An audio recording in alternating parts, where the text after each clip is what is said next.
NID card. NID card বলতে national ID card অথবা যে দেশে আপনি বসবাস করেন সেই দেশের জাতীয় পরিচয়পত্র বোঝানো হয়ে থাকে। সো আপনারা অনেকেই নতুন আছেন যারা এনআইডি কার্ড আপনারা এখনো পাননি হাতে। সো এখন কিন্তু অনলাইন থেকে খুব সহজে আপনারা মাত্র 5 মিনিটে আপনাদের যে ফাইলটি আছে সেটি ডাউনলোড করে তারপরে আপনারা প্রিন্ট করে আপনারা কিন্তু এনআইডি কার্ড হিসেবে যে কোনো জায়গায় ব্যবহার করতে পারেন, একদম হুবাহুব সরকার থেকে যেভাবে দেয় সেভাবে। সো ভিউয়ার্স, আজকে আমি আপনাদেরকে দেখাবো যে অনলাইন থেকে কিভাবে খুব সহজে আপনাদের মোবাইল ফোন অথবা পিসি দিয়ে আপনাদের এনআইডি কার্ডটি ডাউনলোড করবেন এবং কিভাবে আপনারা ডাউনলোড করবেন। তার জন্য আপনাদেরকে একটি আপনাদের যে সময় ছবি তোলা হয়েছে আপনাদের যে সময় ভোটার আইডি কার্ড আপনারা বানাবেন সে সময় আপনাদের একটি স্লিপ দেওয়া হয়েছিল। ওই স্লিপে যে সিরিয়াল নাম্বারটি আছে সেই সিরিয়াল নাম্বারটি আপনাদের লাগবে। অবশ্যই আপনাদের সকলের কাছে ওই সিরিয়াল নাম্বারটি আছে। ওই সিরিয়াল নাম্বারটি হলেই আপনারা কিন্তু অনলাইন থেকে এটি বের করতে পারবেন খুব সহজে মাত্র 5 মিনিটে। সো ভিউয়ার্স, বেশি কথা না বলে চলুন ভিডিও শুরু করা যাক। সো ভিডিও শুরু করার আগে আপনাদের কাছে একটি রিকোয়েস্ট, যারা যারা আমার চ্যানেলটি এখনো সাবস্ক্রাইব করেনি অবশ্যই আমার চ্যানেলটি সাবস্ক্রাইব করবেন এবং পাশে থাকা বেল আইকনটি অবশ্যই এনাবেল করতে ভুলবেন না। সো ভিউয়ার্স, চলুন ভিডিও শুরু করা যাক।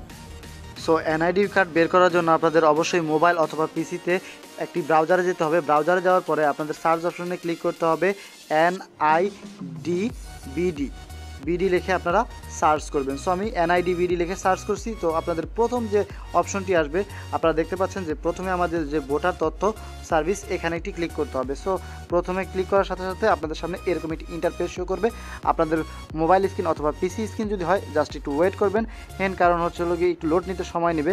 আমার একটু লোড নিতে একটু সময় নিচ্ছে। আপনারা এরকম দেখবেন যে লোড নেওয়ার পরে আপনাদের সামনে যে ইন্টারফেসটি শো করবে।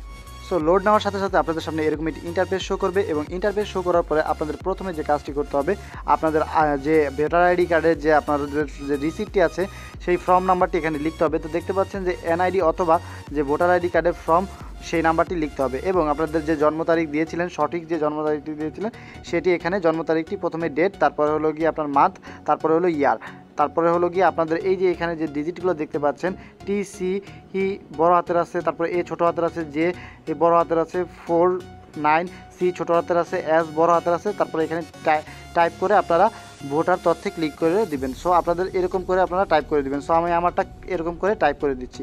সো টাইপ করার পরে আপনাদের সামনে এরকম একটি ইন্টারফেস শো করবে। সো আপনারা যেহেতু নতুন অবশ্যই আপনাদেরকে রেজিস্ট্রেশনে ক্লিক করতে হবে। সো আপনারা এভাবে একটু জুম করার পর আপনারা দেখতে পাচ্ছেন রেজিস্ট্রেশন বাটনে ক্লিক করতে হবে। সো আমি রেজিস্ট্রেশন বাটনে ক্লিক করে দিলাম। তারপরে আমাদের সামনে এরকম একটি ইন্টারফেস শো করবে। রেজিস্ট্রেশন বাটনে আমাদের ক্লিক করার সাথে সাথে এরকম একটি ইন্টারফেস শো করবে। তারপরে আমরা কী করবো, আমরা একটু নিচের দিকে যাব। নিচের দিকে যাওয়ার পর দেখতে পাচ্ছেন যে আমার এখানে রেজিস্ট্রেশন করুন।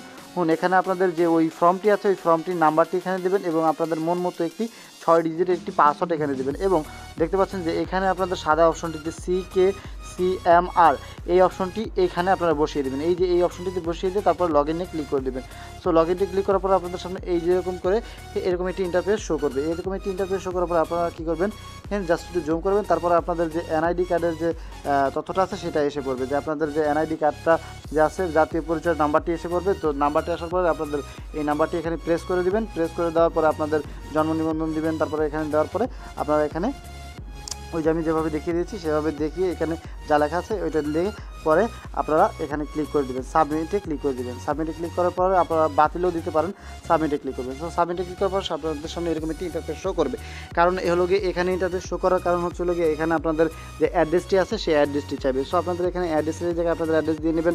তারপর আপনাদের ডিস্ট্রিক্ট দিয়ে নেবেন, এখানে সিলেক্ট করে নেবেন ডিস্ট্রিক্ট, এখানে উপজেলা সিলেক্ট করবেন। তারপর আবার আর আপনাদের যে পার্মানেন্ট অ্যাড্রেস সেটা দিবেন। তারপর পার্মানেন্ট অ্যাড্রেস দেওয়ার পরে আপনাদের আমি কিন্তু এরকম দিয়ে নিলাম, আপনারা এরকম দিয়ে নেবেন। দেওয়ার পরে আপনারা অবশ্যই এরকম সবগুলো সিলেক্ট করবেন, রাজশাহী, পাবনা সদর, তারপর হলো গিয়ে রাজশাহী, আবার হলো পাবনা, পরে পাবনা সদর, তারপরে পরবর্তী অথবা বাতিলেও দিতে পারেন। আমরা পরবর্তীতে দিয়ে দিচ্ছি, বাতিলে দিলে হবে না। পরবর্তীতে দেওয়ার পরে আপনাদের সামনে এরকম একটি ইন্টারফেস শো করবে। আপনারা যখন আপনারা ভোটার আইডি কার্ডের এনআইডি কার্ডের হালনাগাদ করেছিলেন তখন আপনারা যে কাজটি করতে হয়েছিল সেটি হচ্ছে হলো গিয়ে এরকম একটি ইন্টারফেস আপনাদের শো করবে। আপনারা যদি নাম্বার দিয়ে থাকেন এই নাম্বারটি এখানে শো করবে। তো এখানে একটি বার্তা পাঠাতে হবে, মানে বার্তা পাঠান মানে একটি মেসেজ চলে যাবে, অথবা মোবাইল পরিবর্তন করুন। এখানে মোবাইলে পরিবর্তন করে আপনাদের নাম্বারটি চেঞ্জও করে নিতে পারেন। সো আমি যেহেতু নাম্বার দেওয়া আছে মোবাইলে পাঠান, তো মোবাইলে পাঠানোর অপশনে ক্লিক করছি। সো ক্লিক করার সাথে সাথে আপনাদের মোবাইলে একটি যে নাম্বারটিতে আপনারা মানে এই নাম্বারটি দিয়েছিলেন সেই নাম্বারটির ভিতরে একটি মেসেজ চলে যাবে 6 ডিজিটের পিন, সেই পিনটি এখানে দিয়ে তারপরে আপনারা বাহনে ক্লিক করবেন। সো বাহনে ক্লিক করা দেখতে পাচ্ছেন আমার যে কোডটি আসছে সেই কোডটি বসে বাহনে ক্লিক করে দিচ্ছি, তারপর সাথে সাথে আপনাদের যে আইডিটি আছে সেটি চলে আসবে। সো দেখতে পাচ্ছেন যে মিঠু মিয়া সেই আইডিটি চলে আসছে। সো আইডিটি চলে আসার পরে আপনারা এড়িয়ে যান অথবা পাসওয়ার্ডেও ক্লিক করতে পারেন। সো আমি পাসওয়ার্ডটা বেশি একটা মানে গ্রাহ্য দিচ্ছি না, কারণ ওর পাসওয়ার্ড না দেওয়াই সেফ সিকিউরিটির জন্য। সো এইভাবে আপনারা করবেন। করার পরে আপনারা দেখতে পাচ্ছেন যে আমরা এখন এটাকে প্রিন্ট করব। সো প্রিন্ট করার জন্য আপনাদের যে কাজটি করতে হবে সেটি আমি দেখিয়ে দিচ্ছি। আপনাদের প্রিন্ট করার জন্য এই অপশনটিতে ক্লিক করবেন, যে এই ফটোটির উপরে ক্লিক করবেন। ফটোটির উপরে ক্লিক করার সাথে সাথে আপনাদের সামনে এরকম একটি ইন্টারফেস শো করবে। সো এইরকম একটি ইন্টারফেস শো করার পরে দেখতে পাচ্ছেন প্রোফাইল।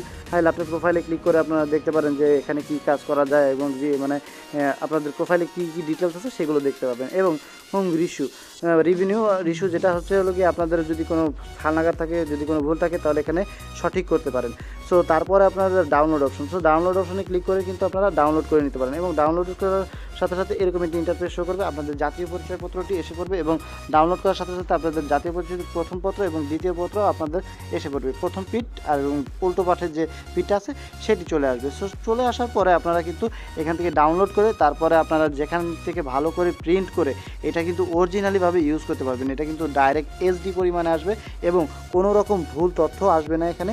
আপনারা যেভাবে আমি দিতে বলছি সেভাবে দিলে একদম অ্যাকুরেট আসবে। সো আপনারা এভাবে কিন্তু আপনারা যে কোনোভাবে কাজ করে নিতে পারেন, একদম সহজে এভাবে ডাউনলোড করে নিতে পারেন। সো ভিউয়ার্স, এতক্ষণ ধরে ভিডিওটা দেখার জন্য আপনাদেরকে অসংখ্য ধন্যবাদ। আর আবারও আপনাদের কাছে ছোট্ট রিকোয়েস্ট, যারা যারা আমার চ্যানেলটি এখনো সাবস্ক্রাইব করেনি অবশ্যই সাবস্ক্রাইব করবেন এবং পাশে থাকা বেল আইকনটি অবশ্যই এনাবেল করে দিতে ভুলবেন না। সো ভিউয়ার্স, আজকের ভিডিও এখানেই শেষ করছি।